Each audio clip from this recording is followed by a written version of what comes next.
आप सभी लोगों को भी सिलाई में मन नहीं लगता है और आप सभी लोगों का ढेर सारा कमेंट होता है कि दीदी आप कैसे सिलती हो?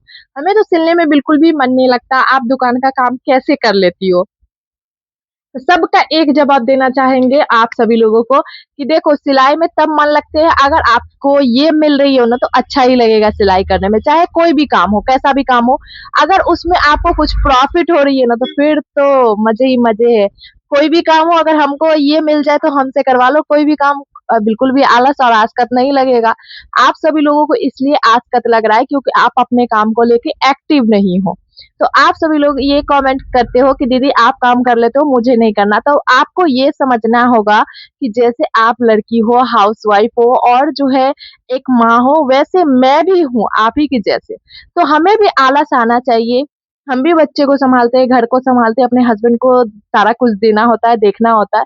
तो सब चीज़ सँभालते हुए आज इस मशीन पे बैठे हुए और इस दुकान में बैठे हुए और काम करते हैं, तो कहीं न कहीं हम जो है एक्टिव है इस वज़ह से करते हैं। तो आज आप सभी लोगों को एक ट्रिक शेयर करने जा रहे हैं जिससे आपको भी बिल्कुल आलस नहीं आएँगे। देखो आप क्या करते हो ना नॉर्मल डे में जैसे सुबह उठते हो ना तो एक तो पहला मन करेगा कि थोड़ा देर और सो ले। सबसे बड़ा गलती और सबसे दिन को बर्बाद करने वाला तो वही मन है जो कहता है कि थोड़ा देर और सो ले, वही पूरा दिन को खराब कर देता है।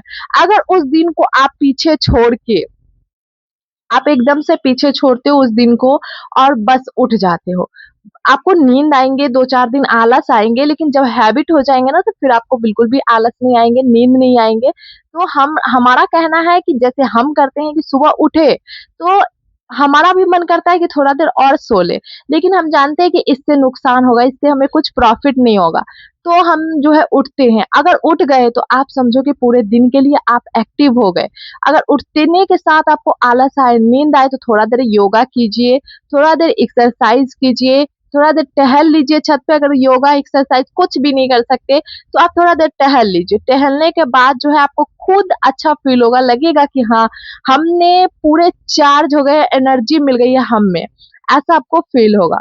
तो हम भी सेम आप ही लोग के जैसे हैं और आप ही लोग के जैसे हम भी सारा काम करते हैं और एक्टिव रहने का रीज़न है यही सब कि हम जल्दी सुबह उठते हैं, थोड़ा देर टहलते हैं छत पे, उसके बाद थोड़ा बहुत गर्म पानी हो गए या किसी चीज़ का आपको जूस पीना है, शरबत पीना है, जो भी पीना है जिससे आपको अच्छा लगे। जैसे बहुत सारे लोगों को चाय पीने की आदत होती है, तो सुबह-सुबह चाय पीते हैं। तो अगर आपको चाय से अच्छा लगता है सुबह-सुबह जगना तो आप चाय पी सकती हो, लेकिन हम सुबह गर्म पानी लेते हैं, उसके बाद जो जो भी खाना होता है थोड़ा बहुत खा लेते हैं, नाश्ता करना तो उस टाइम पॉसिबल नहीं होता है ना उतना सुबह, तो हमारा हमारा तो काम है कि घर के काम के साथ-साथ पूजा-पाठ भी देखने होते हैं, फिर बच्चे को भी देखने होते हैं, तो हम गरम पानी ले लेते हैं और सारा काम करने के बाद जैसे बच्चे को रेडी करने के बाद, घर का पूजा करने के बाद, फिर हम शरबत लेते हैं। थोड़ा बहुत शरबत लिए क्योंकि पानी का मात्रा आपके शरीर में जितना ज़्यादा रहेगा, उतना आपको आलस नहीं आएगा। अगर वो चीज़ नहीं है तो फिर आपको आलस आएगा और कहते हैं ना इस मशीन पे बैठने के लिए, इस दुकान में बैठने के लिए पूरा फुल एनर्जी चाहिए।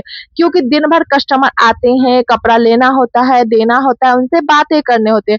अगर हम ही ऐसे करके बैठ जाएँ, तो फिर उनसे बात कौन करेगा? उनको कोई चीज़ समझाएगा कौन? तो कहते हैं ना बहुत कुछ जो है खुद ही करने होते हैं और आज के टाइम में अगर आप ये सोच रहे हो कि मुझे आलस आ रहा है, हमको सो कर के आराम मिल रहा है, तो आप सो तो ज़रूर रहे, थोड़ी देर के लिए आराम तो ज़रूर अच्छा मिल रहा है कि हाँ, हम सो रहे तो हमें आराम मिल रहा है। लेकिन याद रखिएगा वही चीज़ आगे जाके आप पछताएँगे कि काश अगर इस टाइम में सोए नहीं होते तो आज मेरे पास कुछ पैसे होते, कुछ कर रहे होते। तो सेम इसलिए बोलते हैं एक समय मेरा भी था सेम कि सुबह-शाम मोबाइल स्क्रॉल करना, सोना लेकिन उससे कुछ बेनिफिट नहीं मिला और तो और हम समझो कि माइनस में चले गए। हर वो एक चीज़ के लिए जो है हम सामने से किसी से माँग करके देखो माँगना ना बिल्कुल भी अच्छा नहीं लगता और सामने से माँगो और वो मना कर दे तब तो क्या ही बोलूँ कि कितना बुरा लगता है। तो अगर आप चाहती हो कि हम अपने छोटे-मोटे खर्च खुद ही निकाल लें, अपने बच्चों को खुद ही कुछ-कुछ दिलाएँ, देखो अपना कमाया हुआ पैसा ना भले ही ₹500 कमाओ यार लेकिन खुशी बहुत देती है। तो आप सभी लोगों को भी अगर चाहिए कि हाँ, हम एक्टिव रह कर के काम करना है, हम अपने दिन का ब्लॉग पूरे दिन का ब्लॉग आप लोगों के साथ शेयर करेंगे। अगर आप लोगों को चाहिए होंगे कि हम क्या करते हैं, कैसे करते हैं, दुकान को मैनेज कैसे करते हैं, बच्चे को मैनेज कैसे करते हैं, क्यों नहीं हमें आलस आते हैं, आपको क्यों आलस आते हैं, ये सारे चीज़ आप लोगों के साथ हम शेयर करेंगे ताकि जो आप देख पाओ कि हमारे पास कितने काम होते हैं। दुकान देखो बहन, सुबह उठने के बाद जो है दुकान का घर का काम करने के बाद दुकान आना होता है, दुकान का काम करने के बाद फिर रात को घर जाना होता है, फिर खाना बनाना होता है, फिर खाना होता है, क्योंकि यहाँ पे हमारे पास कोई नहीं है कि जो खाना बना करके खिलाएंगे। और जो है जो घर में रहती है, समझो एक खाना बनाई, घर में रही और खाई पी आराम की।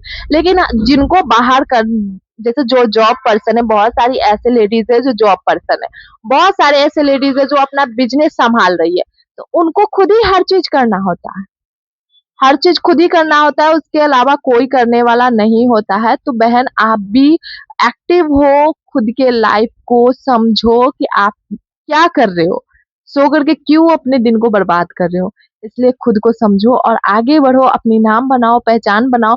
देखो आज जब मेरे पास कस्टमर खोजते हुए हमको आते हैं ना कि पार्लर की ओनर कहाँ है, बड़ा ही खुशी मिलता है। उसके बाद उसी से काम करवाना ये तो और खुशी देती है। तो कहते हैं ना, जिस काम को जितना करो उतना आपको जो है ना सीखने को, समझने को मिलते हैं। तो जरूर आप इस बात का ध्यान रखिएगा। मिलती हूँ और अच्छा सा वीडियो लेकर के, वीडियो बहुत लंबा ना हो जाए। बाय।